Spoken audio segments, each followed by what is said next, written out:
si demain vous avez un acheteur qui vous dit je veux acheter un condo, je pars de zéro, j'y connais rien.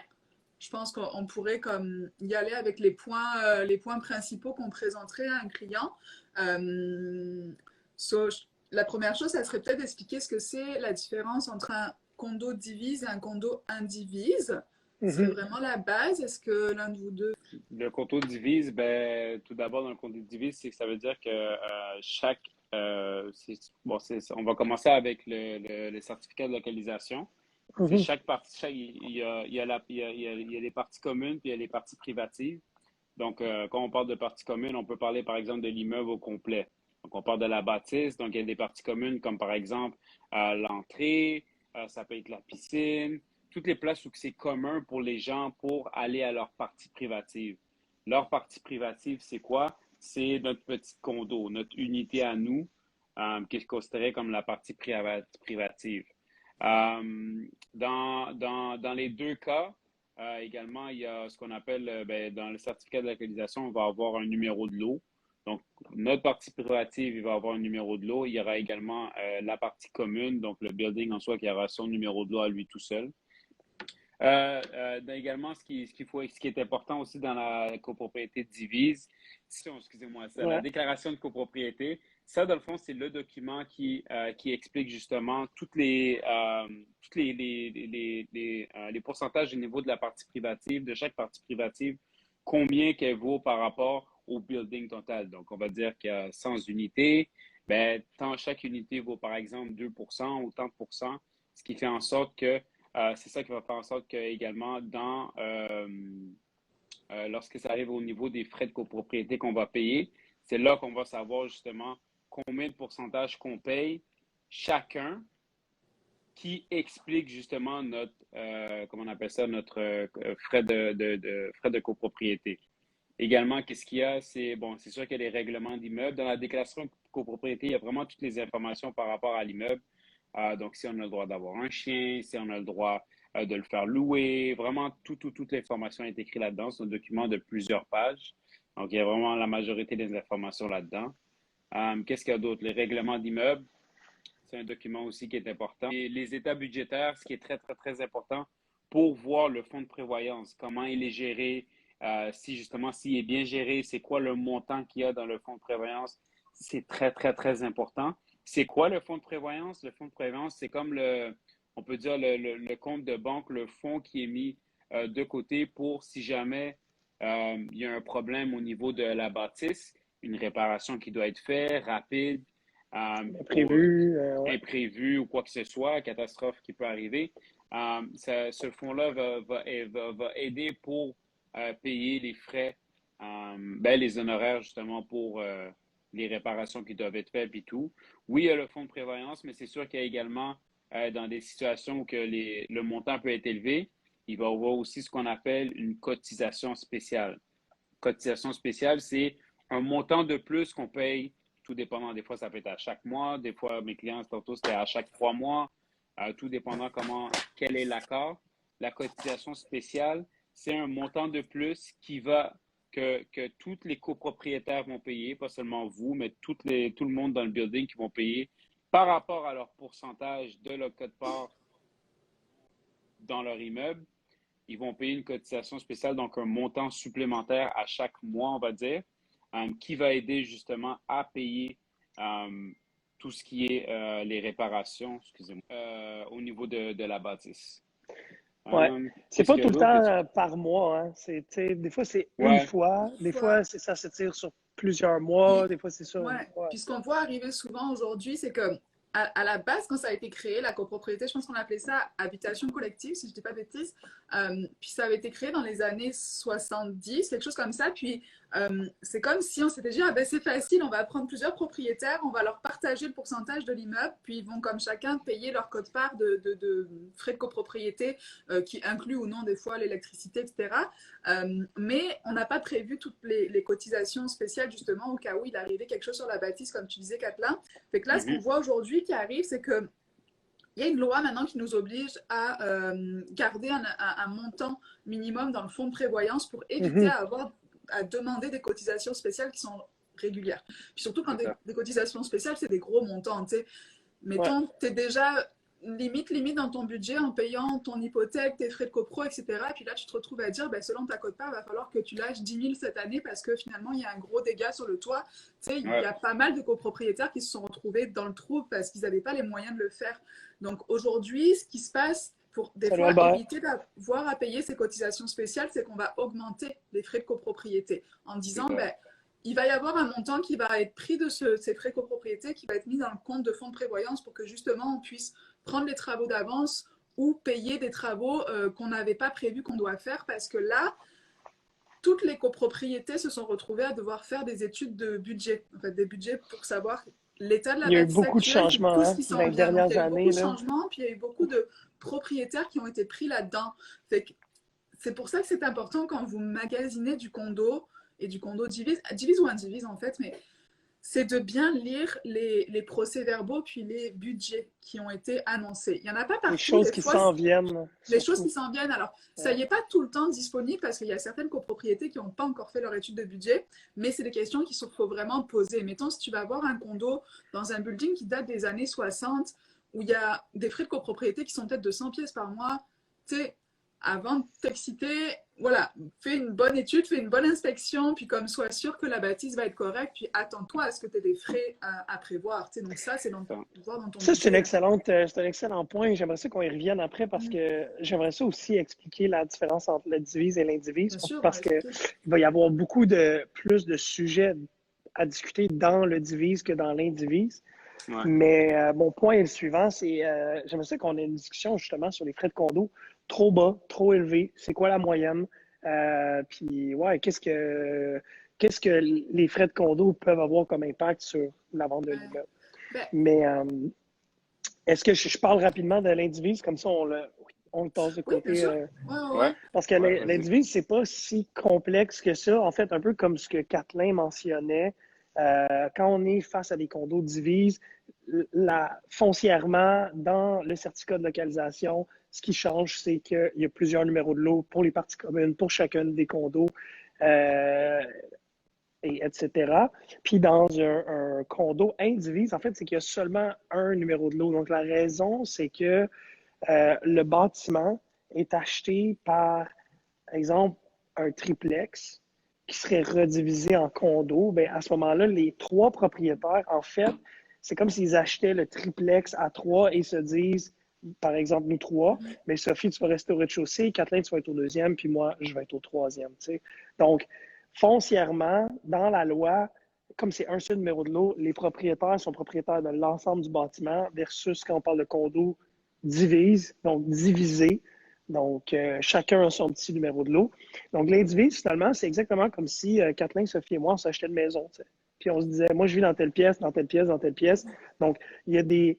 On ne rentrera pas dans tout le rouage de la vente et revente, mais quand on vend, donc des fois, il y a des clauses particulières à faire attention. Il y a des règles qui sont beaucoup moins strictes que lorsqu'on parle de condo divise, évidemment, parce Ouais. que c'est moins encadré. Donc, c'est pas un mauvais achat, c'est juste un achat qu'il faut comprendre d'une Puis façon la différente. principale différence entre les deux, je te coupe Alex, mais C'est c'est la comme mise une de fonds. c'est la mise de fonds. Parce que Ouais, quand tu vas évidemment. sur du On divise, parle, c'est comme un on achat parle de classique. 20%. Tu as 5% Ouais, minimum, un divise, tu es obligé de mettre du 20%. Fait quand tu fais ton exact. magasinage de condo, puis moi ça m'arrive tout le temps. Hein, quand Et j'ai des clients souvent, qui c'est commencent seulement à Desjardins checker, qui vont te ils financer. m'envoient ouais, ça, ils Ouais, m'envoient full d'indivises, mais tu sais, parce qu'il en reste plus, il y a plus d'indivises que de divises sur le marché parce que C'est pas tout le monde a la mise exact. de fonds pour du Non, indivise. Puis exact. généralement, du indivise, c'est des gens qui achètent une seconde propriété, etc.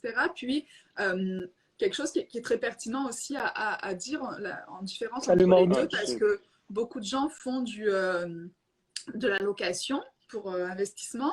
Quand tu es Ouais, sur du divise, tu peux faire de la location longue durée. Airbnb, il y en avait un petit peu, mais je pense que plus ça va, plus ils sont en train de les enlever à cause des ouais, nuisances pour les voisins. Donc, ouais. divise, tu peux faire de la location longue durée.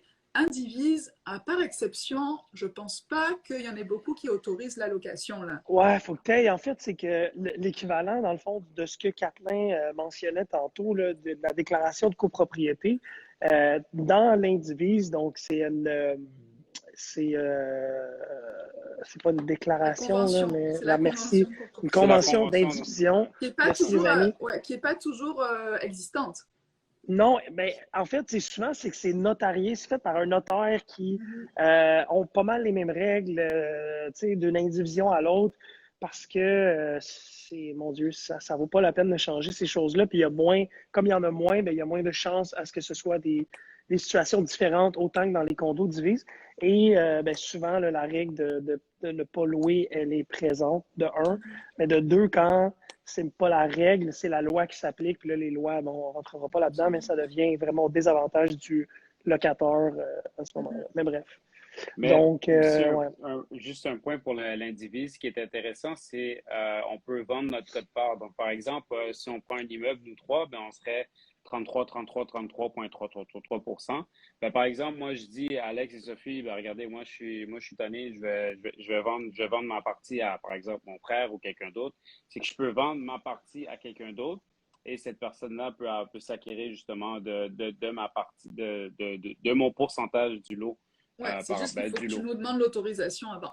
Aussi, ouais. Exactement, c'est ça que j'allais faire, c'est que si je veux vendre ma quote-part, moi, je dois avoir l'accord de Alex et de Sophie pour vendre justement ma quote-part. Donc, oui, il y a des possibilités de le faire, Il y a mais c'est beaucoup des de points lois importants. pour Ouais, l'indivise. Honnêtement, là, mais mon c'est parce conseil, que c'est si vous vous lancez dans l'indivise, allez voir soit un courtier qui connaît très, très bien ça, salut Xavier, ou bien un avocat en immobilier parce que, tu sais, une des lois qui existe, là, qu'on parle en ce moment, qu'on peut racheter la part de l'autre, en fait, ça s'applique même 60 jours après la vente. Ça veut dire, si Kathleen vend son frère, il n'en parle pas à Sophie et moi, Droit ce de que la loi préemption. dit, C'est le exact, droit de c'est qu'on a le préemption. droit de revenir racheter l'immeuble au même prix C'est qu'il l'a ça. acquis. Donc, Que je l'ai vendu, que je le vends, exact, que je le vends. ouais. exact, Puis exact. C'est selon hyper si tu as complexe. enregistré selon si tu as créé ta convention d'indivision, si tu as une convention d'indivision, on a 30 jours pour dire qu'on veut récupérer le logement. S'il n'y en a pas, c'est 60 jours. Voilà, c'est quand même des choses qui sont différentes. Donc, Ouais, tu as ouais, raison, ouais. Alex.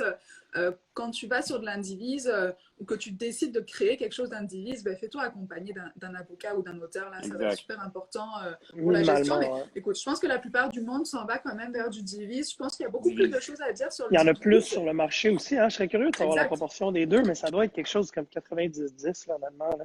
Il y a quelque chose que je voulais ajouter aussi à ce que Kathleen disait dans sa présentation au début. Dans le divise, c'est ça, tu as un pourcentage, tu as ta partie privative, puis tu es aussi propriétaire d'un pourcentage des parties communes, mais tu peux être aussi propriétaire exclusif d'une partie commune. Place de parking, par exemple, Ouais. balcon, etc. Ça fait partie des choses qui sont à compter. Puis ça va être aussi selon ta quote-part et C'est selon ta Pierre. Les Pierre. copropriété, tu vas en payer plus ou moins. Donc ça va être important aussi. Puis, faut savoir aussi, ce que je voulais dire, c'est que quand tu fais l'achat d'un condo indivise, les frais de copropriété vont être considérés dans ton endettement aussi. Ouais, c'est vrai, ça, dans le calcul qu'ils vont faire pour voir si vous êtes valide pour par exemple, une préapprobation pour l'hypothèque, ils vont prendre en considération, je pense que c'est la moitié du montant, si je Un ne me trompe demi, pas, hein. exact. Ils vont prendre Exact. la moitié Exact. du montant des frais de copropriété. Exact. Puis en lien avec ça, comme on disait par rapport au montant des frais de copropriété, je pense qu'aujourd'hui on voit un petit peu de tout. Autant des fois j'en vois où il y a 100 $ de frais de copro, autant des fois j'en vois où il y a 700 $ de frais de copro. Mais Tu sais, des dans, fois tu fais excuse, le mais saut parce que tu dans, vois pas pour 700. revenir à l'indivise, mais l'indivise, hein, d'ailleurs, parenthèse sur les frais de copropriété, je pense pas que c'est encore obligatoire hein, qu'il y en ait. C'est pas Donc, obligatoire, mais de plus faites en attention plus. aussi, Ben, c'est ouais. pas que c'est Faites obligatoire, mais de attention plus en aussi. plus le font justement parce que, tu sais, on n'a pas les mêmes lois qui s'appliquent au niveau du fonds de prévoyance entre le divise et l'indivise, mais ça reste que Mhm. tu es plusieurs propriétaires d'un building, puis que la bâtisse, elle vieillit anyway. Là, donc, Ouais, ouais, si ouais. tu veux être prévoyant, que tu sois. Puis souvent, c'est des bâtisses où il y a moins de copropriétaires parce que du indivise, c'est rare que ça soit des blocs de 60 portes. Là. Non, 4 Mais souvent maximum. Là. c'est ça t'enlève pas la responsabilité de faire attention et puis d'entretenir ton immeuble. Donc, de plus en plus de conventions Ouais, de copropriété indivise maintenant inclut aussi une participation avec des frais de copropriété et une étude de fonds de prévoyance pour être c'est ça. safe là, mais c'est vrai que c'est pas Ouais, pas obligatoire le puis pas choix. tout le monde le fait. Mais c'est ça ce que je voulais dire au niveau des frais de copro aussi, c'est que c'est important de bien lire dans les documents parce que ça, des fois, vous allez voir des frais de copro qui vont être à 500. Puis vous allez vous dire, oh my god, c'est bien trop, 500, tu sais. Mais faut réfléchir par rapport au prix de vente du condo aussi. Si ton condo, il est comme 30 000 au-dessus de tes comparables, en dessous de tes comparables, pardon, que tes frais de copro sont peut-être à 500, 600, mais que dedans, ça te dit que ça inclut l'électricité, le chauffage, puis que tu as une piscine, un sauna, un gym, Ouais. puis que aussi il y a Salut Rick. une partie qui est gardée pour l'étude du fonds de prévoyance, ben, tu sais, ça ne veut pas dire que ton deal est mauvais, ça veut juste dire que ça a été géré différemment et puis qu'on préfère mettre de gros frais de copropriété pour tout englober, puis pour Ouais. pas avoir à te demander des cotisations spéciales dans le temps. Comme des fois, ça peut être pas bon aussi d'avoir un 100 $ de frais de copro et de savoir qu'il n'y a rien qui est prévu sur l'immeuble. Tu sais, donc, c'est deux Exact. choses qu'il faut regarder. Puis, c'est pour ça aussi que quand on inscrit en vente un condo, divise surtout, on demande les procès-verbaux des assemblées générales des copropriétaires Ouais. pour savoir tout ce qui a été dit, puis on demande ceux des 5 dernières années si possible. Moi, j'en ai souvent Le 3, si là, mais possible est important. Ouais, c'est ça. ouais. Ouais. Mais tu sais, après, tu sais, une info qui est passée il y a 5 ans, mettons, on te dit il y a 5 ans, il faut absolument réparer la rampe d'escalier. J'espère que 5 ans après, elle était réparée quand même. Tu sais, C'est donc, ça. mais c'est important de lire, puis de lire des procès-verbaux aussi, puis de demander à ton courtier de fournir les procès-verbaux. Ça te permet de savoir quelle est l'ambiance dans la copropriété. Moi, c'est ce que je Ouais. préfère faire. Parce qu'il y a tellement de drames, des fois, dans les copros, où tu te dis, oh mon Dieu, est-ce que je fais bien d'aller là-dedans parce que tout le monde se déteste? Tu sais, comme Mais ça, c'est que c'est ça, vraiment. c'est quand tu es le propriétaire de ta maison, tu es le seul maître, t'es le seul chef, là. Tu comprends? Ouais, Quand tu es 5-6, après ça, c'est sûr qu'il y en a qui veulent voter oui à quelque chose, puis d'autres qui veulent voter non. Fait exact. que, Fait que, tu sais, ça, c'est vraiment comme un point, moi, que je veux aborder aujourd'hui parce que ouais. acheter, Sachez dans quoi vous vous lancez, tu sais. voilà, c'était comme, ça peut être très bien. Il y a des gens qui adorent ça, mais faut être conscient que vous êtes plusieurs propriétaires d'une même bâtisse. Il y a des Mhm. règlements à respecter. Ça peut aller jusqu'à la couleur des rideaux que tu vas choisir parce qu'il faut De respecter ton les limites. droit de Tu sais, mettre quelque chose sur ton propre balcon. ouais, c'est ça. Moi, je vois des règlements Ouais. de copropriété où tu n'as pas le droit de secouer ton tapis sur ton balcon. Tu sais, c'est comme, Ouais. faut être bien conscient de ça. Puis, au-delà des frais de copropriété, etc., où ça doit être bien géré, donc on en a parlé assez, je pense, c'est de te dire que tu partages un immeuble avec d'autres gens. Donc, la lecture des règlements de copropriété et des procès-verbaux est 2 fois plus importante parce que tu Ouais. veux savoir avec qui tu vas cohabiter. Puis, il faut que tu t'engages également à être présent aux réunions de Ben copropriété. oui. Il faut que tu t'intègres. Puis surtout des fois quand c'est de l'autogestion ou c'est un partage commun pour le ménage des parties communes, etc. Ça arrive souvent. Fait que tu veux être sûr que ça se passe bien, que ce ne soit pas juste toi qui fais tout le temps l'escalier commun, Exact. etc. C'est Exact. hyper, hyper important. Puis moi, je le dis tout le temps, j'adore travailler du condo. Vraiment, j'adore ça. Mais mon Dieu, j'y vivrai pas. Parce que, c'est comme, t'sais, comme si t'aimes pas les gens, là, c'est pas fait Ouais, pour non, toi. faut. Mais en fait, c'est qu'il y a vraiment un profil spécifique de gens qui aiment s'impliquer dans ces choses-là, tu sais. Mhm. Puis si tu fais pas partie de ces gens-là, il faut que tu aies cette capacité-là de laisser aller certaines choses, de faire confiance aux autres. Puis, fait que, écoute, ouais.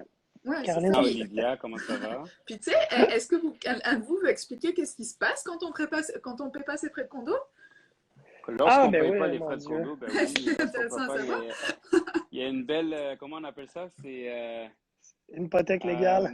une belle hypothèque légale qui va se mettre sur votre partie, sur votre condo, puis ils vont prendre votre condo, mais c'est la C'est banque, ça. Ouais, puis ça une appartient à la hypothèque banque. légale, là, juste, ouais, c'est ça, juste pour faire clair avec tout le monde, là, la personne à qui Ouais. tu payes ton prêt, là, quand il y a une hypothèque légale, là, ben, dans le fond, l'hypothèque légale vient cogner à la porte de la banque, puis la banque, elle va ramasser de l'argent directement de ce que ça, elle te saisit pour aller payer. Fait que c'est ça, Et je pense que c'est dépasser 30 jours où tu payes pas tes frais de copropriété que le syndicat, parce que le syndicat est enregistré, hein, le syndicat de copropriété, donc ils sont en droit de te demander une hypothèque. Fait que après 30 jours, ils vont aller te demander, ben, ils vont comme te mettre l'hypothèque légale. Puis là, on dirait que je perds mes mots en même temps, mais mettons quand tu vas vendre, mettons tu fais faillite et tu n'as pas pu payer tes frais de condo, etc., et que tu vends ton condo, l'hypothèque légale, là, elle n'est pas transférable. Donc, quand tu vas vendre ton condo, ils vont prendre le montant sur l'hypothèque légale pour aller rembourser le syndicat. un conseil peut-être que je peux donner à des gens qui débutent dans le condo, même des gens qui voudraient passer soit d'une maison à un condo ou même d'un condo à un autre type de condo, c'est informez-vous sur qu'est-ce qui est disponible sur le marché. Parce Ouais. que c'est pas vraiment, en fait, c'est pas du tout comme une maison, évidemment, vous allez me dire. Mais mon point, c'est faut que vous vous posiez plus de questions que d'habitude. C'est-à-dire, je donne des exemples, mais est-ce que j'ai besoin d'un ascenseur, tu sais? Parce que est-ce que je vais être au 3, 4e, 5e étage, puis je suis une personne qui veut rester là, j'ai 55 ans, puis je veux rester là les 20 prochaines années, donc l'ascenseur, ça peut être Là, ça, important, tu sais. c'est important Est-ce parce que que quand ils font l'épicerie, tu sais, c'est ça ça, va. tu sais? Est-ce que je suis un jeune qui veut de l'action, qui veut des services, qui veut un gym, qui veut une piscine, qui veut une terrasse, qui veut être plus dans un endroit où il y a des grands espaces, tu sais? C'est qu'il y a tellement de variétés. Puis l'histoire, c'est que si vous achetez une maison unifamiliale, vous dites, ah, chérie, ce serait le fun de se mettre une piscine, ben parfait, tu sais. C'est Pour plus facile l'entretenir. de se mettre une piscine, ouais, mais quand tu achètes un condo, s'il n'y a pas de piscine, il y a des bonnes chances qu'il n'y en ait jamais, mon ami, là. Ouais.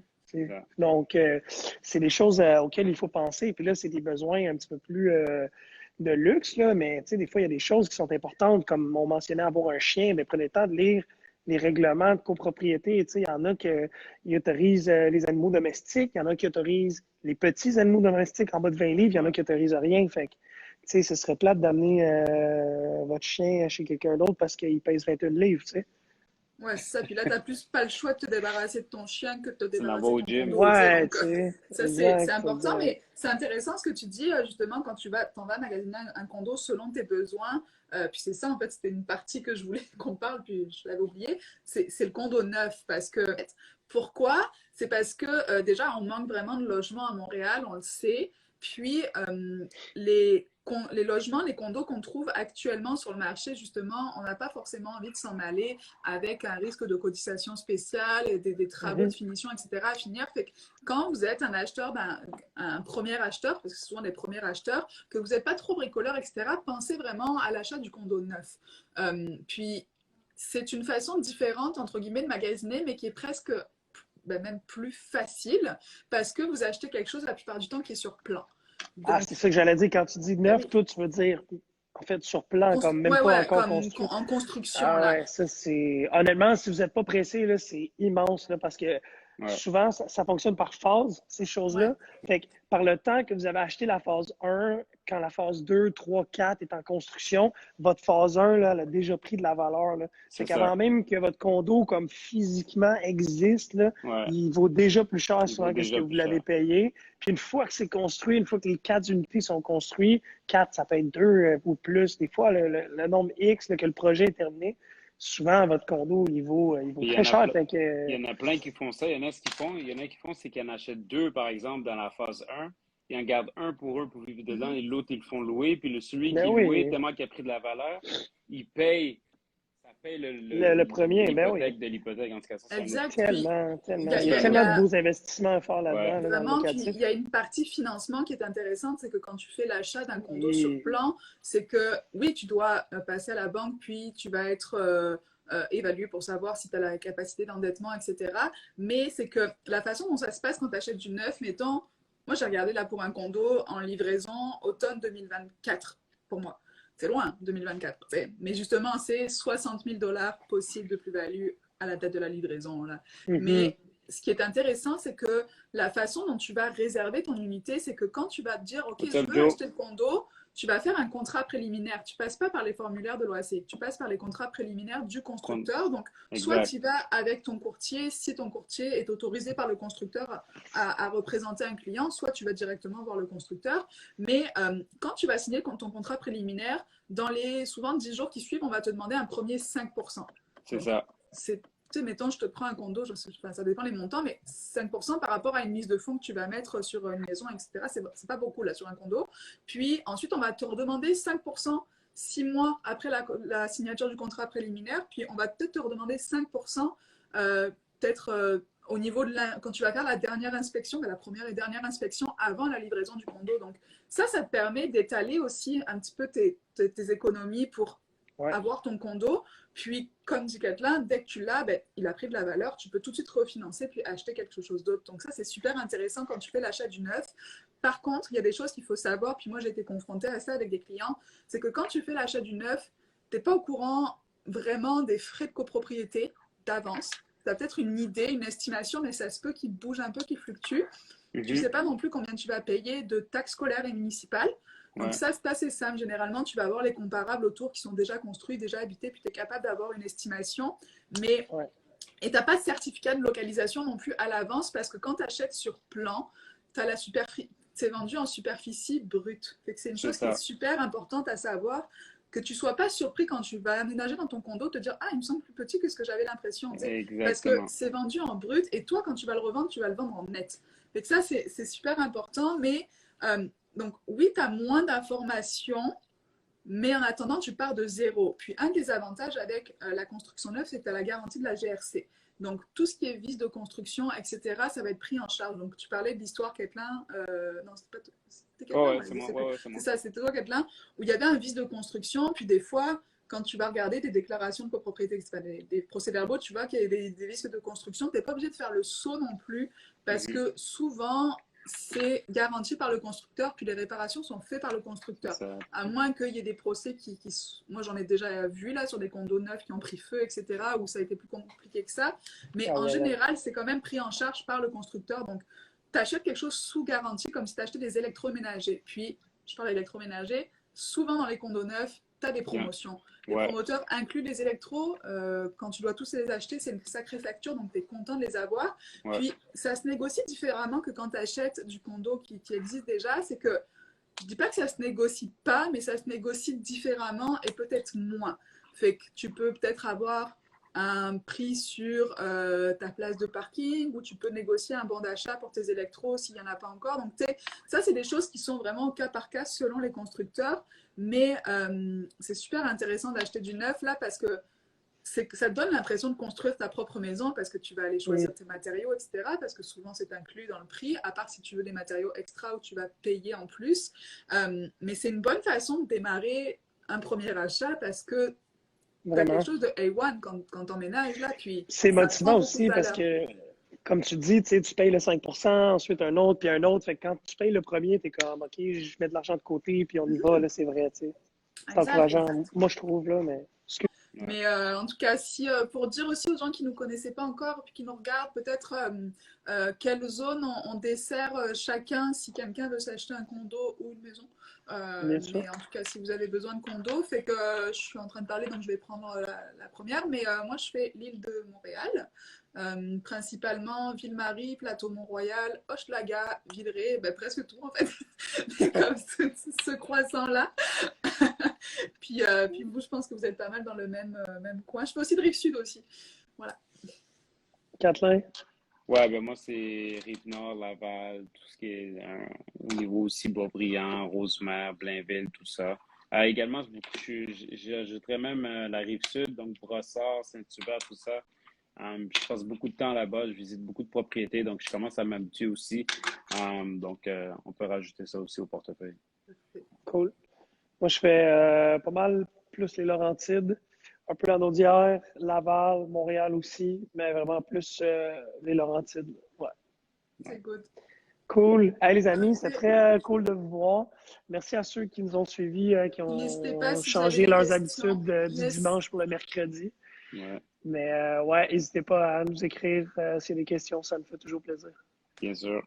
Bye Salut les les amis, on amis. se voit mercredi prochain. Allez, Mercredi à prochain. plus. Salut. Allez, ciao!